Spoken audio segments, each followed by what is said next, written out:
Hello, peoples, and welcome to Esoterica Cinema, the podcast where we take films from the cinematic multiverse and discuss the hell out of them. My name is Jason Peters, and I am here with you for another patented 5-minute review. I got 5 on it. Today's film is Babylon, released in 2022. Google describes this as follows: decadence, depravity, and outrageous excess lead to the rise and fall of several ambitious dreamers in 1920s Hollywood as the industry begins to transition from silent pictures to the world of sound films. That's right, talkies, the dreaded talkies. Now, let me tell you the first few lines of that description: decadence, depravity, and outrageous excess. This film has so much of that, like so much more than I was expecting, especially from Damien Chazelle, because I mean, with Whiplash, La La Land, and First Man, neither of those were really lavicious and, had all sorts of sex and drugs and wild parties. But this movie is absolutely The Great Gatsby on all the cocaine. This is Great Gatsby by way of Freddie Mercury when he was really into partying.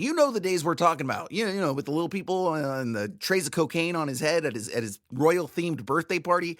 That status. That's even probably tame compared to what happens in this movie. The first half hour is this insanely over the top, just the most ridiculous party that you've ever been to or ever wanted to go to, and so over the top. And again, it's this heightened, exaggerated version of 1930s Hollywood, and it really just doesn't let up. It comes at you a mile a minute, and say what you will about it, the film is never boring, that's for sure. We spend our time with pretty much 3 main characters, of which the protagonist is, I think it's going to be fair to say, that's Margot Robbie's character. She's a young upstart starlet from New Jersey. One of these characters where before she even has a role, she's like, I'm a star, baby. You got to recognize. Shows up on set, demands roles, flirts with everybody, uses her, prowess and sexuality to sort of get ahead and get roles and make other people look bad. And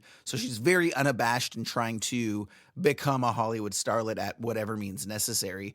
We also have the Brad Pitt character, and he's kind of one of these sort of aging actors, and he's playing the guy who was a huge megastar in the silent films, but then for whatever reason, it didn't transfer over into talkies. And this is very much something that happened to a lot of actors at the time. And typically it was because they either didn't have the acting chops, which is the case with Brad Pitt's character here, or because they actually had terrible voices that nobody liked listening to.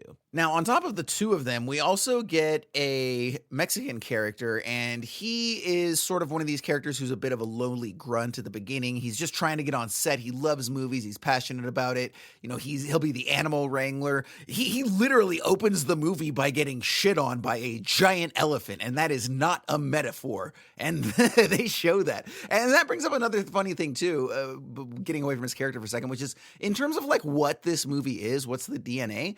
I was really surprised to find that it was actually a comedy. It was very much a comedy. And even when it wasn't ha-ha funny, it was still fun. It was boisterous. It was loud.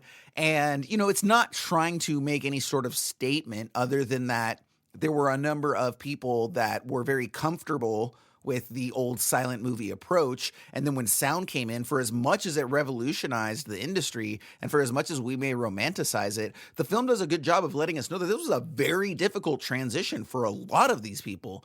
There's a sequence about an hour in where they shoot their first talkie, and oh my goodness, it makes your heart wrench, especially if you've ever worked on a set, just imagining what that must have been like and having to work through this brand new technology. And they're also showing you right before that the insanity that is shooting a silent movie. They're on a ranch, and I think they're shooting a dozen movies at once, just these one location. So there's a set here that they're doing, and then 6 feet next to that, there's another set. There's sets behind those sets with other filmmakers that are shooting films literally behind them. And it's very easy to forget that, they were able to crank films out like that back in the day. Getting back to our Mexican character, he is named Manuel Torres, and he basically spends the entire time coming up, right? He starts, like I said, at the bottom, and then he eventually is going to make his way to where he can actually, make some moves within the industry. I won't spoil anything for you there. And then we've got Brad Pitt's aging character, Jack Conrad, who, again, he's starting out on top, and then we're going to see him sort of decline. And then we've got, of course, Margot Robbie's character, Nellie Leroy. And that's one of the things that I love about this movie, too, is like the character names. So Damien Chazelle loves movies. That much is apparent. And specifically, he loves 1930s Hollywood, and that much is apparent as well. So, we see that in a lot of, what he did with La La Land. And apparently his very first film that he did everything on, including shooting, writing, co-editing, everything on it. A little independent film that is largely a sort of his take on musicals. It seems like it was a precursor to La La Land. The title eludes me right now.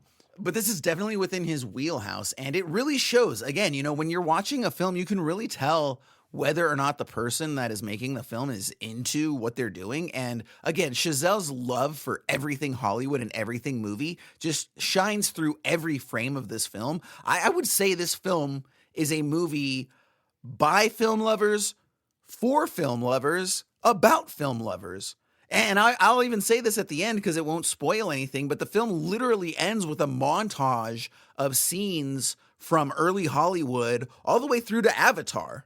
And again, it's just wrapping up this sort of idea that this entire movie, for whatever it's about with regards to its characters' challenges and themes and all of this, it's a movie about movies and about the evolution of cinema. And I do love at the end where it does a particularly spectacular job of reinforcing the juxtaposition between the sort of devastation that people who were filming silent films felt when they had to move into sound because it was such a different production, versus the absolute joy that sound brought to so many people, in terms of audiences sitting there in the theater and watching and listening, and what it did for the medium as a whole, being able to advance it. So there's a lot of layers going on here that Chazelle is willing to look at. And look, this movie is 3 hours and 9 minutes, right? And I'll tell you, I wasn't bored for a single second. Not a single moment. This film could have been another 30 minutes long, and I probably still would have been in it. It was fantastic, doesn't let up.